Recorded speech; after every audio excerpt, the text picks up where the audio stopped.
Manipur buffer zone Manipur buffer zone Manipur buffer zone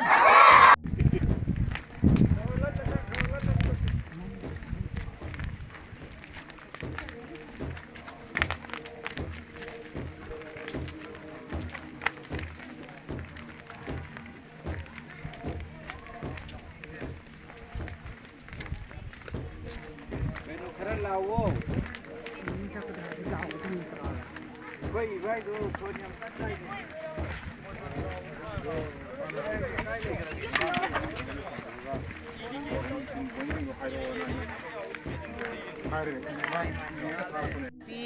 खुंगंग असिगी मैरा पाइबिगी secretary अमा होइना आइगी थौ पिजरी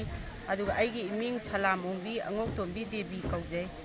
हजि हजि अखोइना चसरिबा लेलीजे अखोइगी लैतान पोक्पीगी उयोक चिंगना अखोइ अमखक लैजैयेबको सिदा उयोक चिंगसिदा अखोइना कुकीना मयाइसे तुबत समग लंबीजे सेमजलकपा अदु अखोइना हेक हौबदै हौना अखोइ सुमाइना लंबी सेमबसि तौबीगनु अखोइगी उयोक चिंगसि अखोइगी लमदा फावगा सेमबीगनु हाइबजे अखोइ हाइजैबा अखोइ सरकारना पीरिबा मखागी मेलोट लंबीसिदा चक्केगा चटपियु नत्रगना आ कनुगा ताइनबा चिंगथक्ता अमा लैयेबा मोइ लंबी असिदा हाना चलमी अखोइ कैसु हाइदेबा अदु सेमबीगनु हाइना हाइना थिंगना थिंगना ngasi लंबीजे सेमजलक्तना लोइदना पुरा मोइगी चटनगरे थिंगना थिंगना अखोइ हौगलपदै थिंजबनी अदुबु अखोइना हाइबा सरकारना होरेन हयेंग नमधा लंबीजे सेमबा लोइहनबीगरे अदु हुजिकती सेमदना लोइखरबा चटनरिबा लंबीजे अथुबा मतमदा थिंजनबियु चलहनबिगनु हाइबगिदमक्तने अखोइना ngasi लेली चचरिजे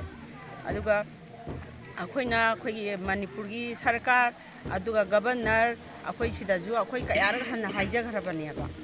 अदो अखोइ सुमान सुम तौबजे अखोइ नुंगाइजदे अदुगिदमक्तने अखोइना ngasi चचरिबा लेलियेजे